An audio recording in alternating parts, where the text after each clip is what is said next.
Hey y'all, I'm Heather and welcome to my channel, The Debt Free Quilter. And guess what? I'm back with Gnome-ster Moon. Finally, right? So we're going to pick up where we left off with this maple star block and move on through the rest of our Gnome-ster Moon blocks until we get to the end of this quilt. I'm relieved to be back. I truly, truly am. And this block came out so stinking cute. I cannot wait to see how the other two come out with this for this set. So let's get busy. All right, so we're going to start with our medium block the way we usually do.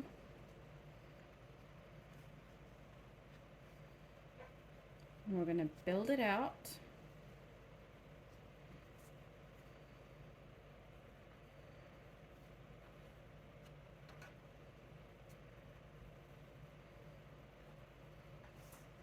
Figure out where we want all our pieces, where we think they're going to look best.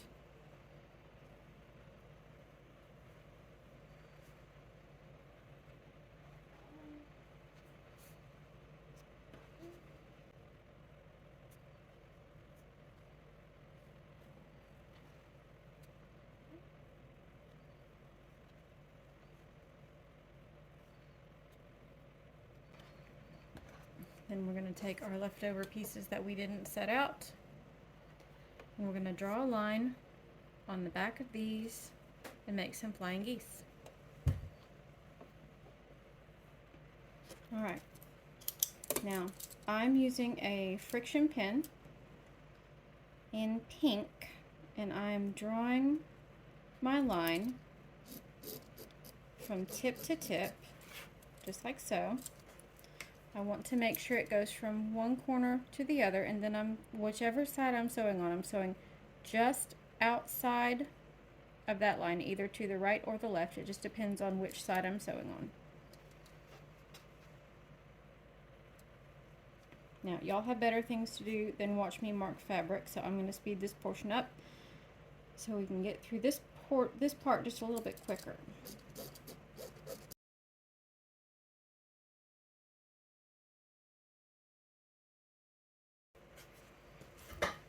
Alright, these are all marked, so let's get our flying geese made. Okay, so for anyone who's new here or new to quilting, who has never made a flying goose unit before, or a flying geese unit before, there's an order of events, and this is the way I'm making it, is one at a time. So what you do is you take your rectangle, sorry, my words are trying to fail me, and you take your square, and you will need two, but you have to put them on one at a time, because if you don't put them on one at a time, you'll have something that looks really funky and it will not be a flying geese unit. So what I'm doing is I'm laying my square marked side up onto my background square, or my background rectangle. I promise, I know my words, I know my shapes, I promise, guys. This is one of those days, I think. And what I'm doing is I'm sewing just one thread to the outside of this line that I drew.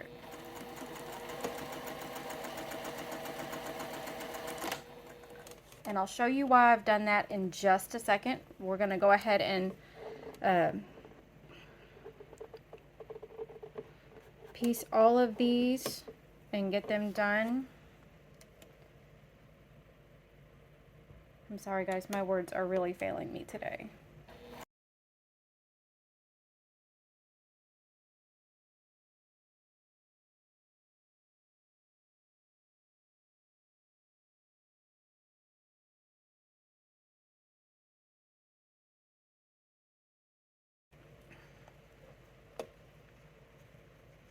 Alright, now let's go see our next step in making flying geese units. Our next step is making sure that this piece is going to cover and create the rest of the rectangle.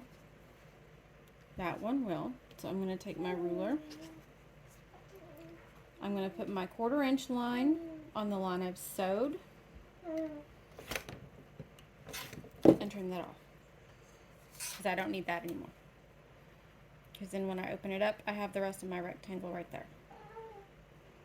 I'm going to do this for all 4. I'm going to check before I cut anything.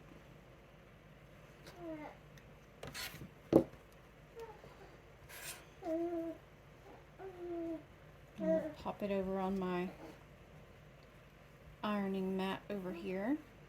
Yep, y'all will get to see my homemade pressing board, the new one, the small one, in action. And I do hope that you liked that video.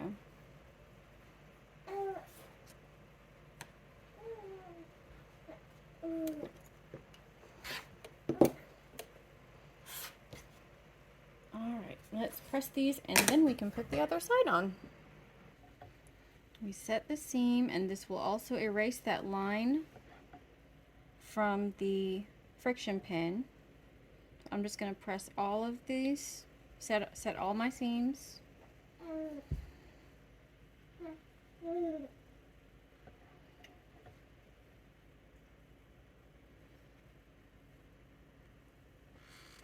I know y'all can see the baby down there. He almost blends into that quilt with that shirt on.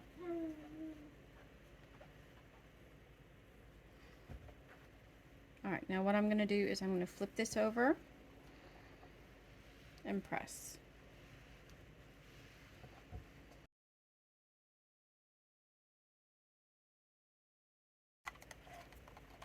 Now, with small children around, always close your blades, always turn off your iron if you're not using it, because you never know what kiddos are going to do. And while mine is too little right now, I'm not taking any chances and trying to get into this habit a little bit early. Alright, let's put our other side on. Now remember, you want this line, in this case, to go the opposite way of the first one. You want it to go this way. Otherwise, you'll wind up with a diamond. I've done that before. It's kind of fun.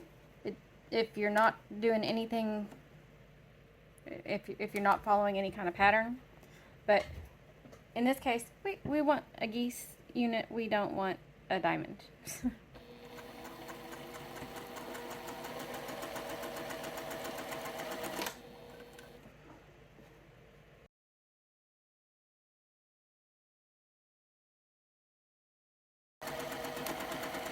Now, some people will like to sew from the point out, from this point out here out, or to the center. I'm not one of those. I prefer to get the bulkiest part under my needle. That way it's over and done with.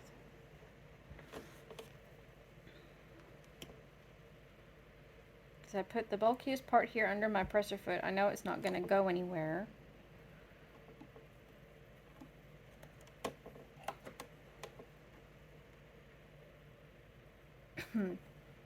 Fiddle with this a little bit. But this is just how I like to make them when I'm making one at a time. You make them however you want. Okay.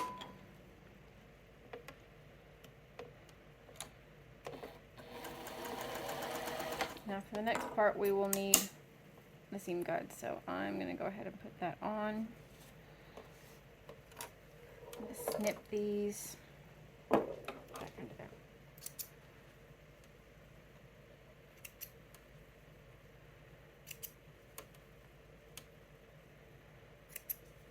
Alright, and we're going to repeat step 2 with the flip and check,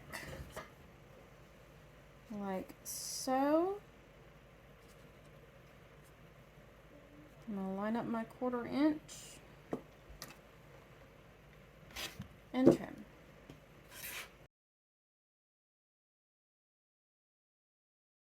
All right, let's get these pressed. And then we'll move on with the next part of our assembly.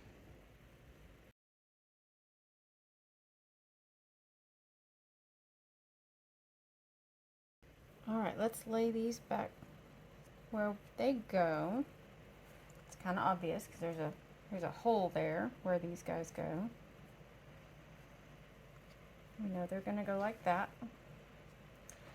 Alright, the next pieces we're going to sew are going to be these two pieces right here. And we want to make sure we sew this seam on all 4 sets of these. And then we will sew all of these together. So I tend to do things in batches. So I'm going to do these, and then these.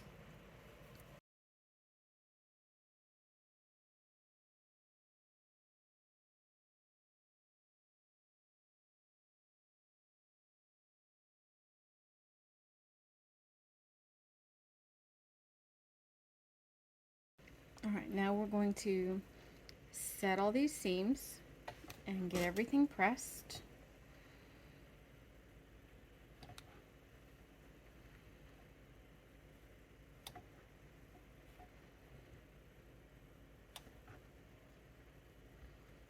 And lay everything back where it goes.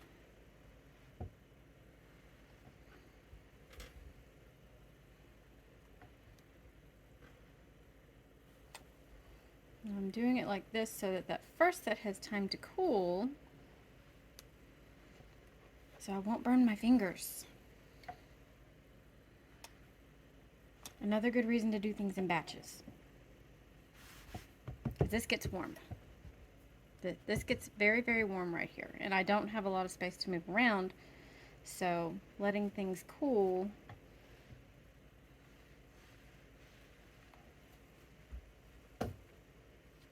is very helpful.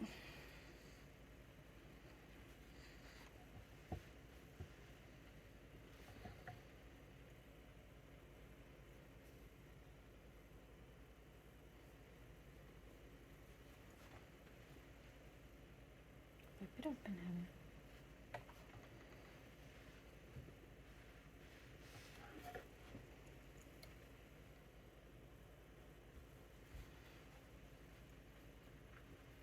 And as I'm pressing these, I'm putting them back in the approximate location where I had them. It doesn't really matter which one goes where. If you have some directional fabrics, like these cats, for example, like these kitty cats, I try to make sure they're going right side up, but sometimes it's just not possible. Like with this one, he's just going to be upside down. And that's okay, because that makes it fun. It's like he's up in a tree and is looking at you funny.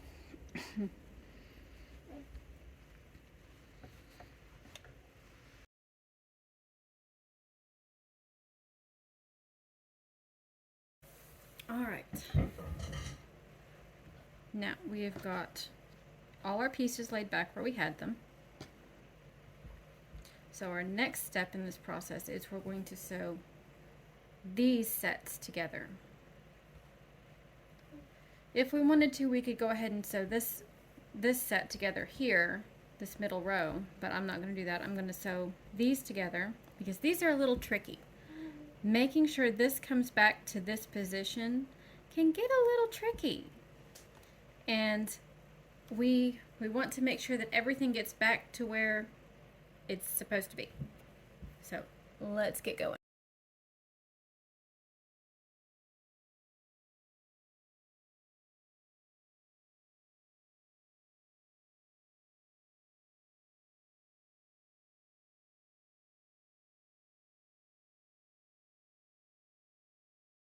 Alright, now we have everything set back where it goes, and it's time to assemble the whole block.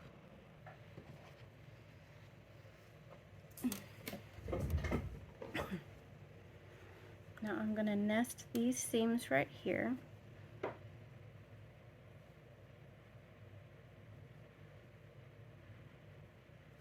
So that they lay as flat as possible.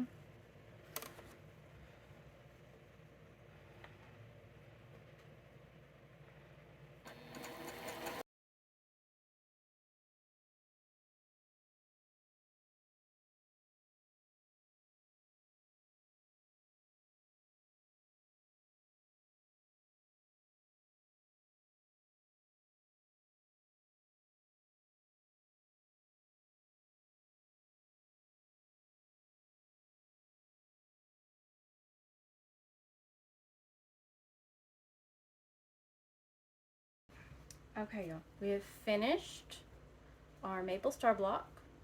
This is what it looks like. This is the medium size that we were working on today. And just as a reminder, I'm not giving sizes.